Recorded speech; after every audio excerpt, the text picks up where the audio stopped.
오늘 본문 20절에서 말하고 있는 그 왕위를 이을 자는 셀레우쿠스 4세를 의미합니다. 안티오쿠스 3세의 아들이 이 셀레우쿠스 4세가 왕권을 이어받게 됩니다. 그러나 그는 오늘 본문에서 말하는 압제자라고 표현하고 있는 재무장관에게 죽임을 당하게 됩니다. 한마디로 반역이 일어나게 됩니다.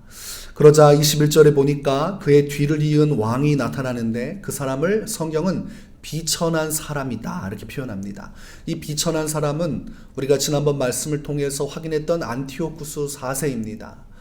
로마의 볼모로 잡혀갔던 이 안티오쿠스 4세가 다음 왕권을 이어받게 됩니다. 그러니까 자기의 형님이 죽게 되니까 동생이 왕권을 받은 것이죠. 조카가 받아야 할 그 왕위를 그가 빼앗은 것과 다름이 없습니다. 그런데 그는 로마의 인질로 잡혀 있다가 장남 데메트리우스와 함께 인질을 맞바꾸게 됩니다. 자기는 본국으로 오게 되고 장남이 이제는 로마로 들어가게 되는 그때에 셀레우쿠스 4세가 죽은 것입니다. 그러자 그가 본국에서 스스로 왕권을 가지게 되는 사건을 본문에서는 속임수로 그 나라를 얻었다 이렇게 표현을 하고 있습니다. 이 왕위에 오른 안티오쿠스 4세는 25절의 내용처럼 그의 힘을 떨치며 용기를 다하여서 원정을 떠나게 됩니다. 그의 목적지는 애굽이었습니다. 애굽 정벌을 하기 위해서 가게 되고 그 결과는 26절의 말씀처럼 흩어지고 많은 사람이 엎드려 죽게 되는 전쟁의 승리를 이루게 됩니다. 이것이 가능했던 것은 애굽에 있던 프톨레미 밑에 있던 이 신하들이 안티오쿠스 4세를 도왔기 때문입니다. 내부의 적에 의해서 애굽은 이 거대한 전쟁 속에서 패배하게 됩니다. 그리고 그들은 서로 협약을 하려고 했지만 그것이 이루어지지 않습니다. 그것을 27절에서는 아직 때가 이르지 아니하였으므로 그 일이 이루어지지 아니할 것이라고 말하고 있습니다. 안티오쿠스 4세는 결국은 이제 본국으로 돌아가게 될 때에 많은 죄물을 취하여서 가는데 그때 예루살렘을 쳐들어가게 되고 그 성전 안에 있는 돈이 될 만한 것들을 다 탈취해 갑니다. 그래서 성전 기물뿐만이 아니라 보물들을 다 가져가는 악행을 행하게 됩니다.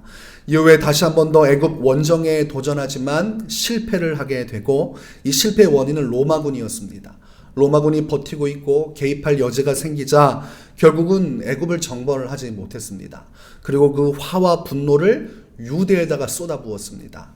어떤 악행을 저질렀냐면 이 홧김에 3일 동안 8만 명이나 되는 유대인들을 학살합니다. 어른, 아이, 여자 할 것 없이 다 죽입니다. 그리고 유대인들의 신앙을 따라 아기에게 할례를 행한 아기와 엄마를 절벽에서 떨어뜨려서 죽여버립니다. 성벽에서 밀어서 죽인 것이죠.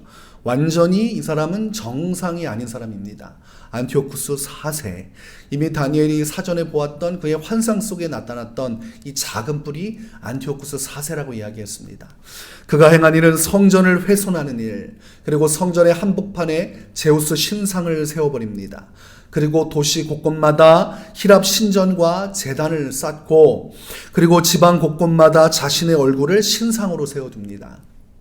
그리고 모든 유대인들은 수리아의 법과 관습 종교를 받아들여야만 됩니다. 그래서 부정한 음식인 돼지를 먹도록 했고 제사를 소가 아니라 돼지를 통해서 하게 했습니다. 그리고 이것을 위반하면 사형입니다. 안식일을 지키면 사형입니다. 율법서를 가지고 있거나 율법 책을 가지고 있으면 불에 태워버리고 또한 사형입니다. 하나님을 섬기는 이 모든 일들, 예배에 관한 모든 것들을 금지하고 사형을 내렸던 인물이 안티오쿠스 4세입니다. 굉장히 악한 왕이라고 지난번에 말씀을 드렸습니다. 그러나 그의 끝은 허망하였습니다. BC 164년에 이 정신 탈락을 일으키다가 죽고 말았다고 그렇게 역사적으로 말을 하고 있습니다. 이 안티오쿠스 4세가 악행을 행하면서 유대인들을 핍박할 때 많은 유대인들이 신앙을 포기했습니다. 그러나 그 중에서도 신앙을 지킨 사람들이 있었는데 그들을 오늘 본문에서는 32절에서 하나님을 아는 백성이라고 표현합니다. 어떤 환난 속에서도 그 환난을 이긴 자들은 곧 하나님을 아는 백성이었노라. 여기서 안다라는 말은 야다라는 단어를 씁니다. 야다. 이것은 경험적으로 하나님을 알고 있다는 것입니다. 머리로, 지식적으로, 그리고 다른 사람의 어떤 신앙의 경험을 통해서 하나님을 아는 것이 아니라 내가 내 스스로 하나님을 만나서 그분을 알고 경험할 때 이 야다라는 말을 쓰는 것입니다. 그런 백성, 하나님을 진정으로 체험적으로 만난 백성들이 하나님을 위해서 모든 환난과 핍박을 견디었다고 말을 하고 있는 것입니다. 우리가 음식을 먹을 때 음식 맛을 안다고 하는 것은 다른 사람이 먹는 것을 통해서 아는 것을 말하지 않습니다. 어떤 책에서 말하는 그 음식의 맛을 통해서 아는 것을 말하지 않습니다. 우리가 그 음식 맛을 안다는 것은 내가 씹어보고 그리고 내가 그 맛을 음미해서 직접적으로 그것을 경험한 것을 통해 안다는 것을 의미합니다. 우리가 예수님을 믿는다는 것, 그 예수님을 알아간다는 것은 매일의 삶에서 예배와 기도와 말씀 속에서 그분을 만나는 이 만남의 체험, 경험적 신앙을 통해 알게 되는 것입니다.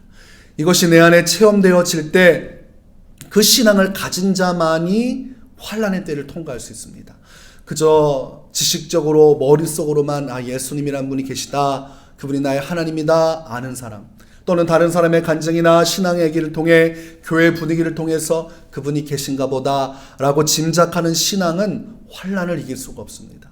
내가 그분을 내 구주로 만나고 구주로 영접하고 그분과 동행하는 삶의 현장이 있을 때, 내 삶의 예배와 경건의 역사, 성령의 은혜가 매일 체험되어지는 이 은혜가 있을 때 환난을 이기는 것입니다. 12월 한 달 개인적으로 기도할 때마다 사단이 강력하게 역사할 달입니다. 지금 아마 더 거센 일들이 벌어질 거예요. 코로나 바이러스 상황은 계속 문제가 있다고 여론에서 이야기를 하게 될 것입니다. 그리고 지금 걱정이 되는 것은 12월 30일부터 이 교회 예배와 관련된 제약을 할 수 있는 법이 실행이 된다고 그래요. 그래서 이 나라 정부가 하고 있는 그 단계, 절차에, 방역 절차에 따라 행하지 않는 것은 폐쇄시킬 수 있는 법안, 그 개정안이 올라갔습니다. 그래서 3항과 4항이 올라갔고 그것을 거부하고 그 명령대로 하지 않으면, 교회 20명 내로 모이라고 했는데 그것을 넘어서서 모이면 교회를 폐쇄할 수가 있습니다. 그래서 교회를 완벽히 차단하고 그 가지고 있는 문판까지도 뜯어낼 수 있는 권한을 담은 개정안을 지금 현재 이것을 발의했어요. 그래서 개정안이 실행되는 것이 12월 30일입니다. 그래서 이것 때문에 지금 난리가 났는데 한국교회가 가만히 있어요. 그냥 끝까지 온라인 예배 하겠다는 건지 가만히 있습니다. 여기저기서 산발적으로 기도하고 외치고 있지만 전체적으로 이 문제에 대해서 이야기하지 않아요. 그래서 2.5단계에서 왜 교회 사이즈와 상관없이 20명만 모여야 되느냐라고 한교총에서 성명서 한번 발표하고 그렇게 끝났습니다. 또 조용한 거예요. 이러다가 3단계 올라오면 교회 목사 혼자 예배해야 되는데 그때 전국에 있는 교회 어떻게 할 겁니까? 그리고 모이기 시작하면 법으로 제재해서 교회 폐쇄시키고 간판 뜯어낼 텐데 이거 어떡합니까?